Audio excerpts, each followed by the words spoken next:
à l'avènement du Christ, qui lègue la potestat universelle au pape, les propriétés particulières, en particulier notamment des infidèles, cessent d'exister. C'est le fondement le plus simple pour justifier le caractère performatif, si je puis dire, efficace des bulles pontificales sur la question du territoire. Et c'est le cardinal Ostiensis qui, évidemment, est la grande référence dans ce domaine. Vient ensuite un écart important, qui est celui, bien sûr, permis par la Summulae de saint Thomas, et repris par la glose médiévale, et notamment pour l'Espagne, par l'école de Salamanque bien connue, et Francisco de Vitoria, dans la Relectio de Indi, qui est une leçon orale, comme cela se faisait évidemment à l'époque, et dont je vous ai recopié le deuxième fondement que j'évoquais hier, à savoir qu'au commencement du monde, alors que les biens étaient communs, etc., et les hommes, d'une certaine mal intentionnée, ont créé les territoires pour faire obstacle à la circulation, au commerce, etc. Bon, il est à noter que Francisco de Vitoria constitue un pas de côté très puissant, puisqu'il dénie au pape cette autorité sur le territoire. Ce qui, évidemment, de notre point de vue, semble peu de choses, mais qui, à cette époque, est très brutal. Enfin, c'est une prise de position extrêmement forte. Ça ne s'arrête pas là, bien sûr, comme on l'a dit hier, les métaphores ou la vengeance de la similitude fait que Grotius utilise le même argument contre les Espagnols et que ça fera date vraiment pour les Espagnols.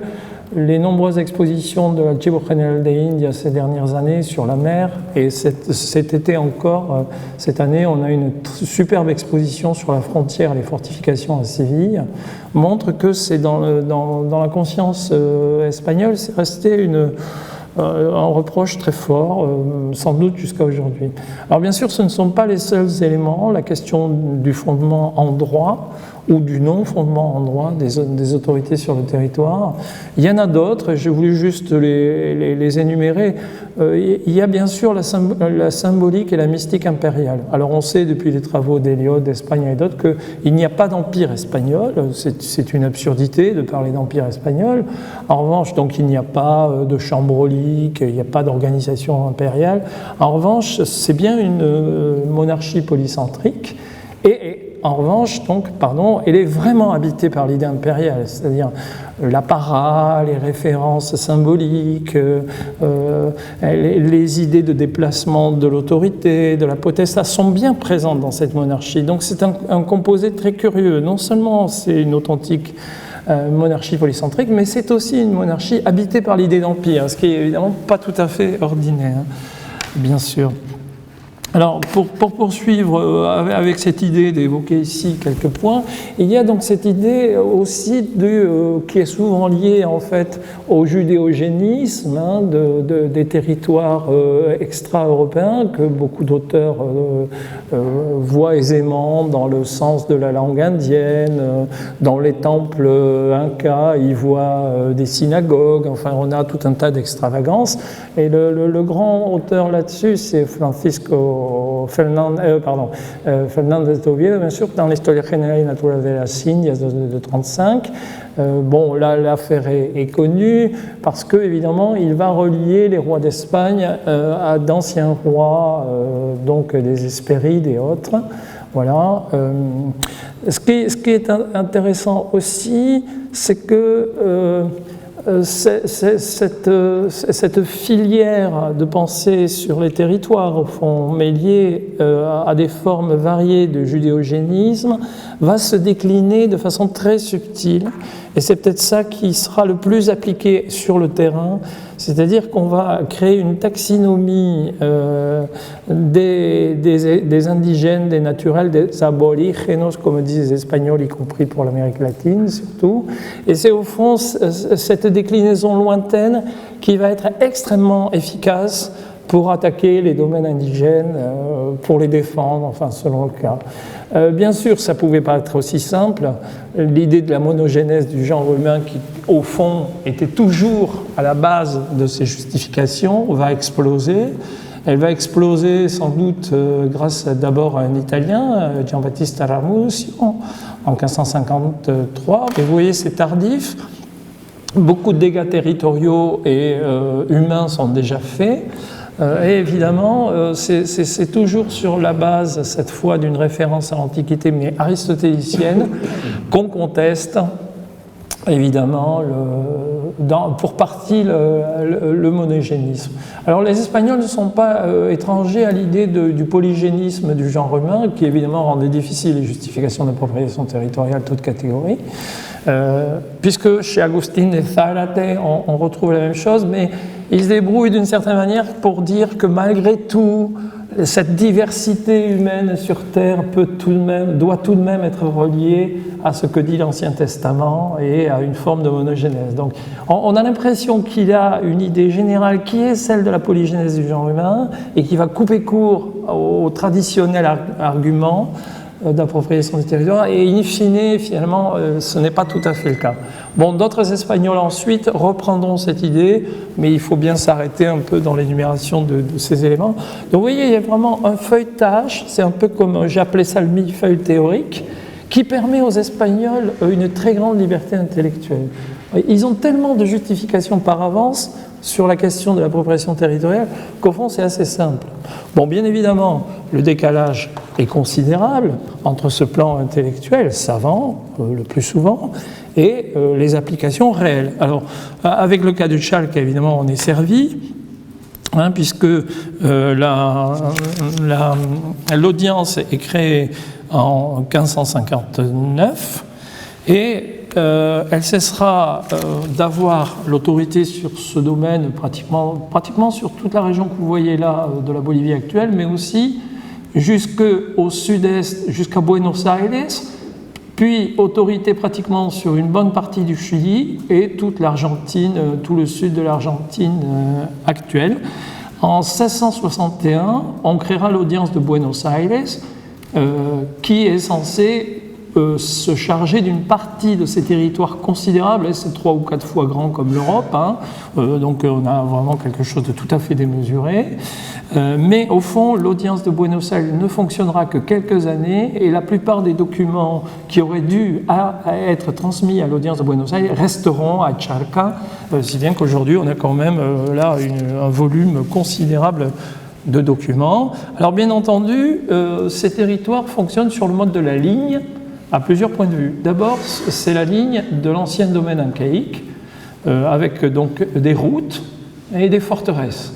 La ligne de route fortifiée est la première forme de la ligne territoriale ici, et les Espagnols chaussent les pantoufles du domaine inca, très confortablement d'ailleurs. Il se trouve là nourriture, vêtements, moyens de circulation, fortification, construction, enfin c'est vraiment un domaine de prédilection. Il faut dire tout de même que ce domaine incaïque était beaucoup plus vaste que prévu. Alors il va s'insinuer une chose dont on parle peu souvent dans l'esprit des Espagnols, c'est l'idée qu'au fond ils n'ont pas encore atteint vers l'Est, vers le Brésil, qui évidemment fait difficulté parce que les Portugais sont là, qu'ils n'ont pas atteint vers l'Est tout le domaine incaïque, toute l'extension du domaine incaïque, et que donc il y a des trésors cachés dans l'Amazonie. Donc il y a très tôt la création d'une espèce de mythe de l'or caché aux confins est du domaine incaïque. Et c'est une deuxième forme de ligne qui va se créer, bien évidemment. Cette ligne va venir buter sur les traités avec le Portugal. Alors bon, je ne vais pas vous refaire les traités.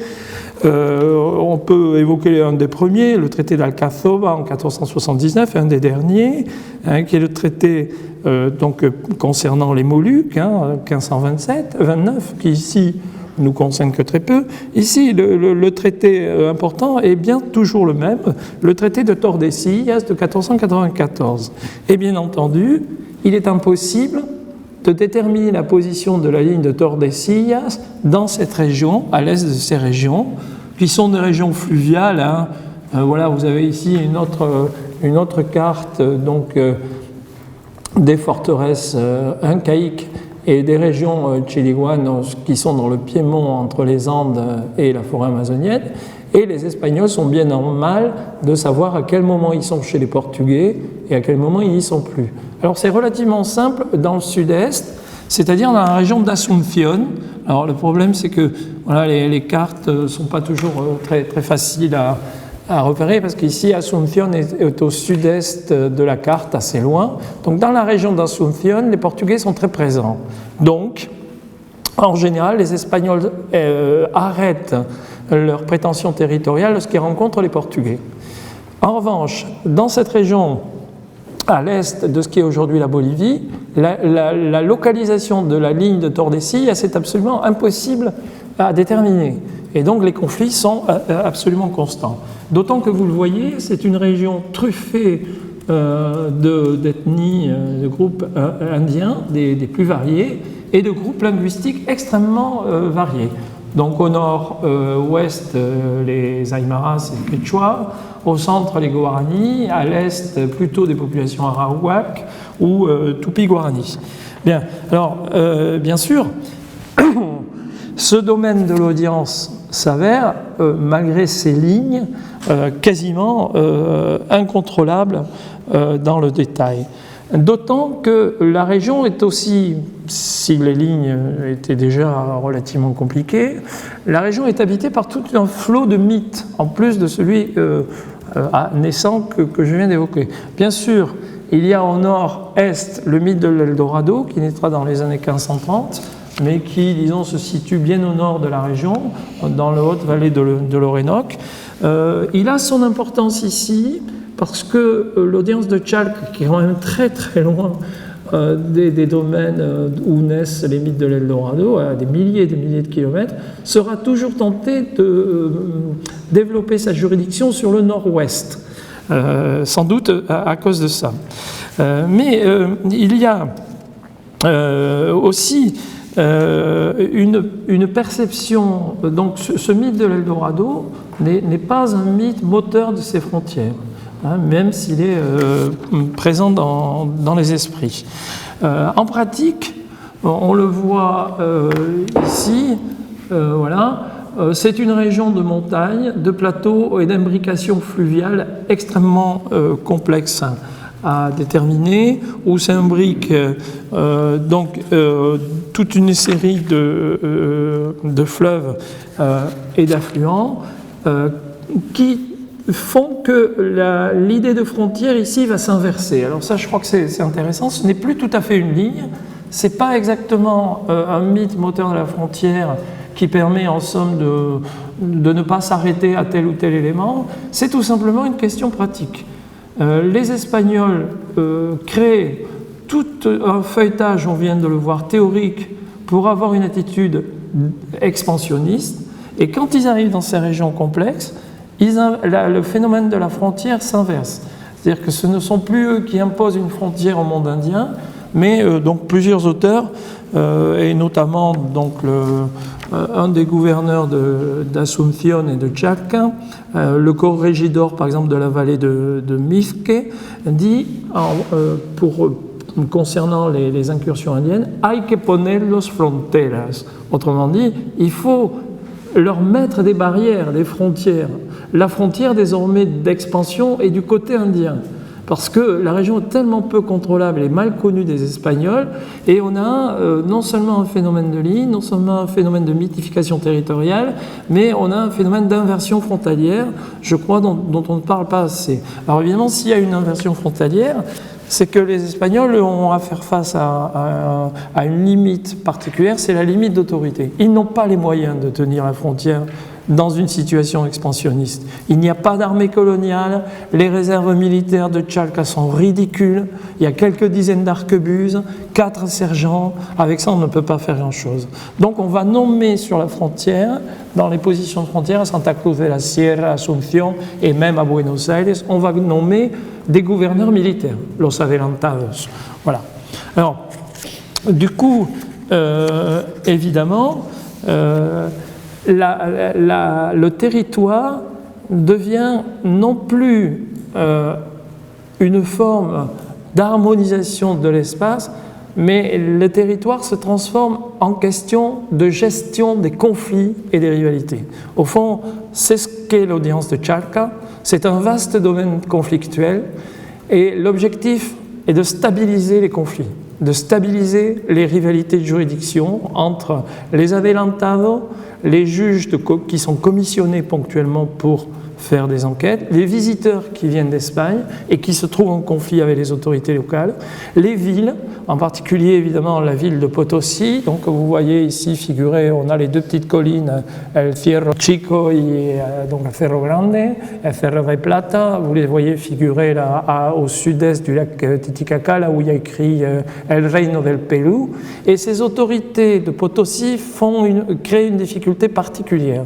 Dès la fin du XVIe siècle, on commence l'exploitation de l'argent avec le procédé de l'amalgame en 1574.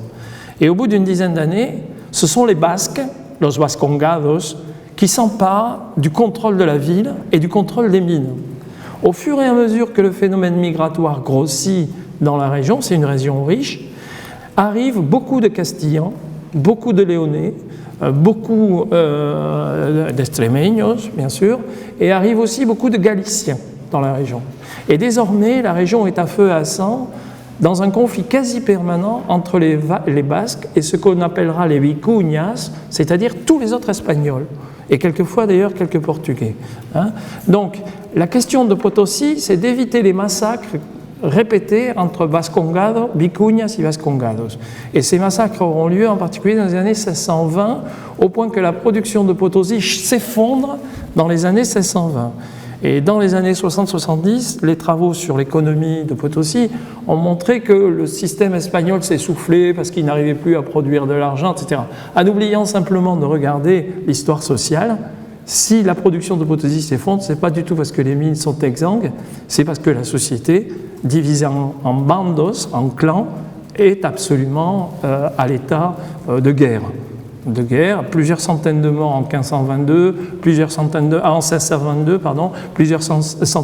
en 1523. On estime à des milliers de morts indiens alliés des Vascongados et des Vicuñas le nombre de victimes indiennes. Une situation absolument catastrophique et on va avant tout s'efforcer de stabiliser la région. Le moyen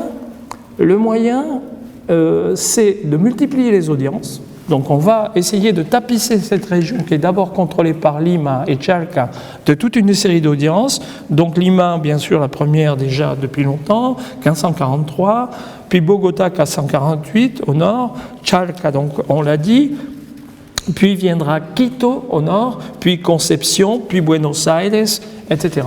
Et on va tapisser aussi la région d'évêchés et d'archevêchés. Dans l'audience de Chalca, il y aura 4 évêchés.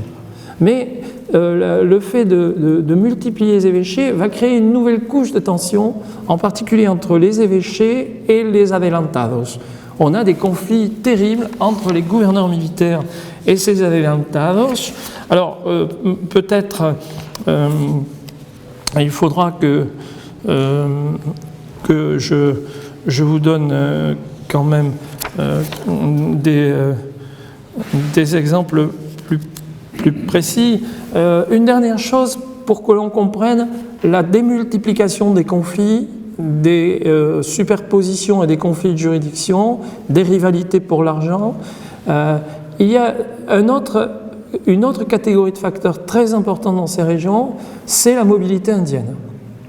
J'ai parlé de la mobilité espagnole. Le territoire andin s'explique par la mobilité espagnole, mais aussi par les mobilités indiennes. Alors évidemment, rien n'est simple. Il y a un premier type de mobilité créé par les Espagnols eux-mêmes, donc il est voulu.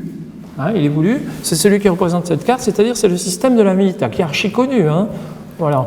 Donc il s'agit de faire déplacer des Indiens des encomiendas. Les encomiendas, c'est une tutelle donnée à des Espagnols sur des Indiens. Concrètement, les encomiendas, ce sont des villages sur lesquels les Espagnols ont une autorité. Attention, l'encomienda n'est pas une seigneurie, l'Espagnol n'a pas de juridiction au sens seigneurial sur les Indiens. Donc du coup, vous voyez qu'il y a un autre conflit tout à fait évident, c'est celui entre les encomenderos et l'audience, puisque l'audience est un tribunal et juge tout le monde au nom du roi. Alors ces Indiens doivent se déplacer une fois tous les 7 ans, enfin tous les 6 ans en réalité, pour venir travailler à Potosí.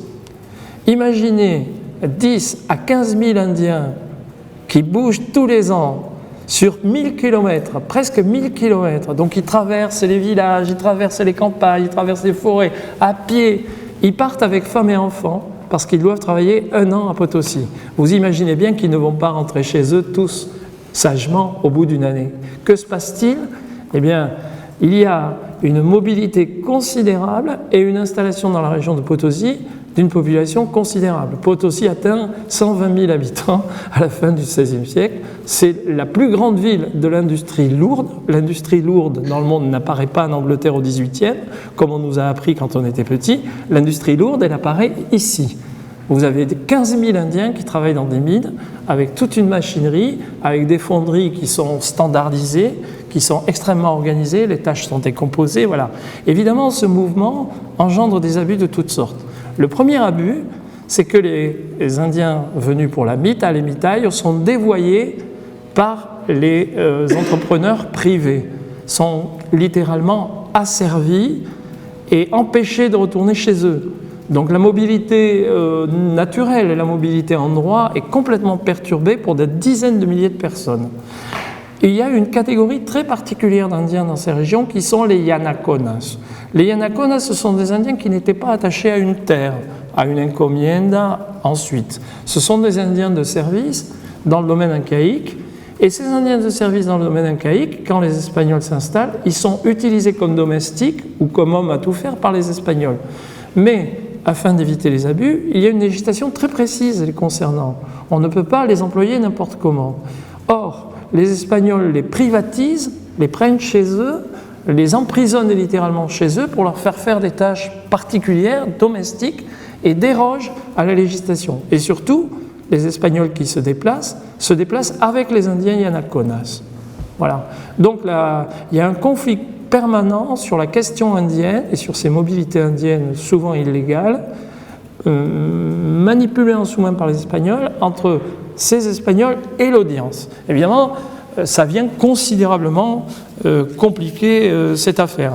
Par exemple, en 1607, le gouverneur de la région de Santa Cruz de la Sierra, qui mène une campagne contre les Indiens de la région, met la main sur une dizaine de Yanaconas qui se trouvent dans Santa Cruz de la Sierra et les ramène à Potosi pour les faire travailler dans la mine qu'ils viennent d'acheter, de façon absolument illégale. Évidemment, ils ne les payent pas, etc.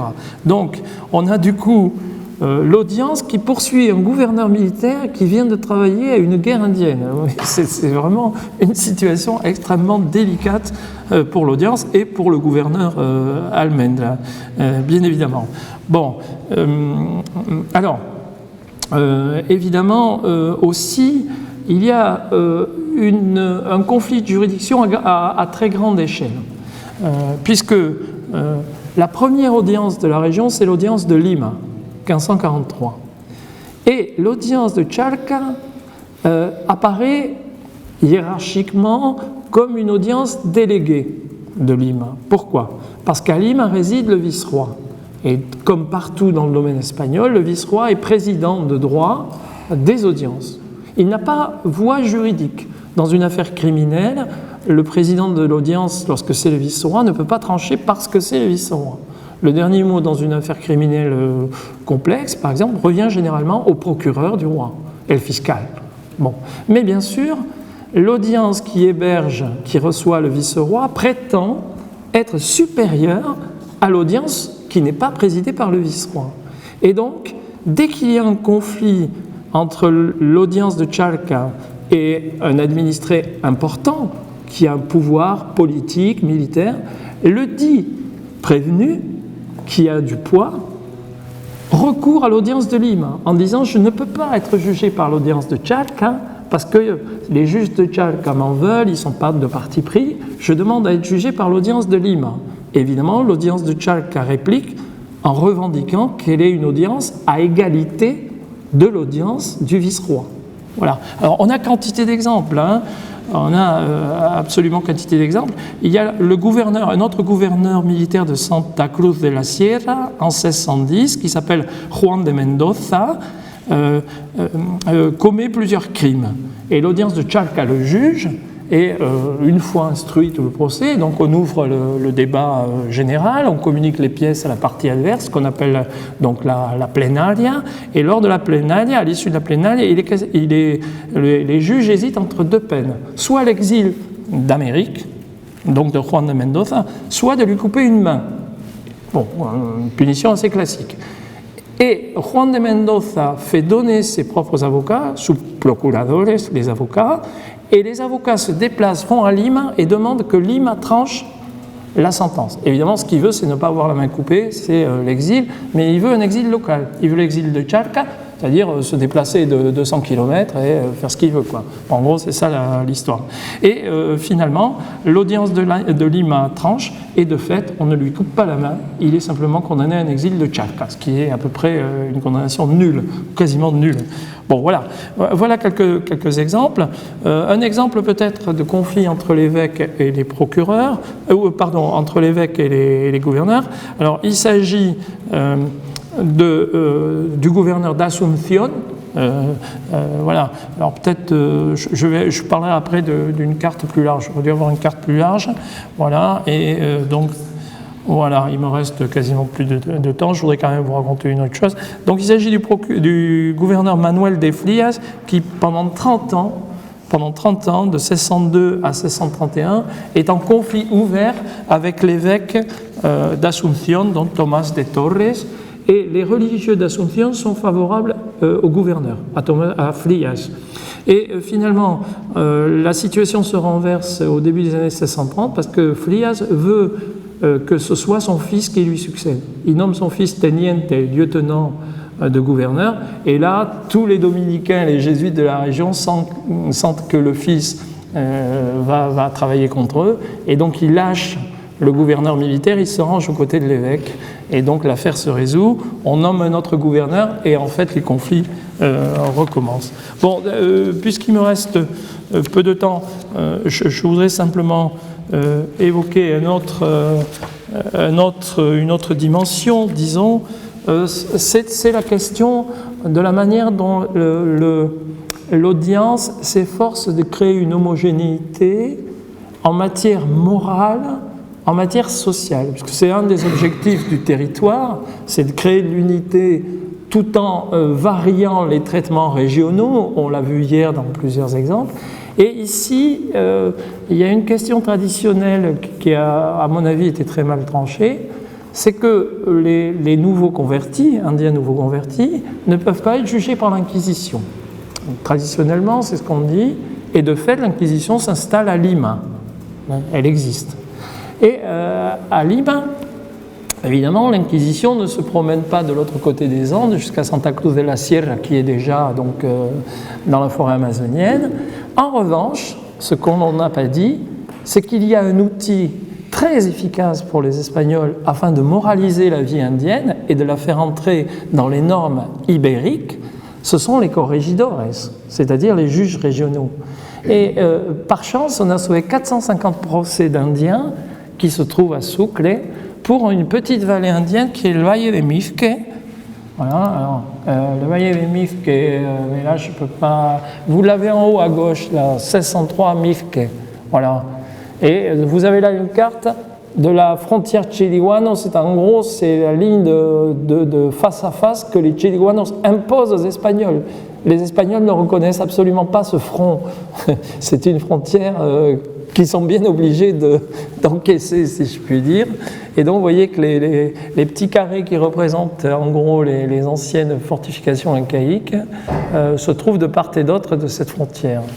J'en dirai un mot tout à l'heure. Alors, je vais vous donner un exemple que les collègues espagnols connaissent dans les 5 ou 10 minutes qui me restent. Et il s'agit d'un enfant qui est pris en flagrant délit de fornication avec une mule. Voilà. En flagrant délit de zoophilie, j'adore raconter cette histoire, je la trouve incroyablement significative. Alors le gamin s'appelle Juan Teniente. C'est une indienne qui passe dans la chacra, dans le champ où se trouve le gamin avec la mule, et elle dit qu'elle a vu le gamin, pantalon baissé, en train de forniquer avec la mule. Et quand elle et ses compagnons, ses compagnes se sont approchés du champ, le gamin s'est laissé glisser sur le flanc de la mule, il est tombé dans un trou. Mais l'indienne a dénoncé le gamin à l'audience, c'est le 14 janvier 1628, l'indienne s'appelle Léonore, et on appelle le père de cet enfant. Et le père s'appelle Miguel Guamini, il y aurait beaucoup à dire sur l'anthroponymie, Roberto, il me reste 5 minutes encore. Je finis cette histoire, elle est trop belle, voilà. Et le père dit, mais ce n'est pas possible, parce que l'enfant est trop petit, son sexe est minuscule, et il ne peut pas forniquer avec une mule, c'est beaucoup trop grand pour lui. On appelle un chirurgien, il mesure les organes génitaux de l'enfant, et dit, non, ça c'est pas possible, voilà. Et le père dit que c'est un enfant qui est très bien, qui gardait les animaux, voilà. Donc l'audience se réunit et juge l'affaire. L'audience décide que l'enfant est innocent, qu'il n'a pas pu forniquer avec la mule. Bon. L'audience décide que le père paiera le prix du jugement. Mais l'audience décide que l'indienne Léonore qui a dénoncé l'enfant est coupable. Parce que le père démontre qu'elle était saoule le jour où elle a dénoncé le gamin. Elle était saoule parce que la veille, elle-même avait enterré son fils, un enfant assez jeune, en bas âge. Et tout le groupe des Indiens qui avait participé à l'enterrement s'était livré à une saoulerie rituelle au moment des enterrements. Et l'audience estime que la saoulerie rituelle est très grave parce qu'elle s'apparente à un comportement indien traditionnel qui doit être puni. Elle punit Léonore et Juan et son père, fornication ou pas, s'en tirent. Voilà. Voilà un moyen de moralisation de la vie indienne qui n'a rien à voir avec l'Inquisition, mais qu'aucun tribunal de l'Inquisition n'aurait renié.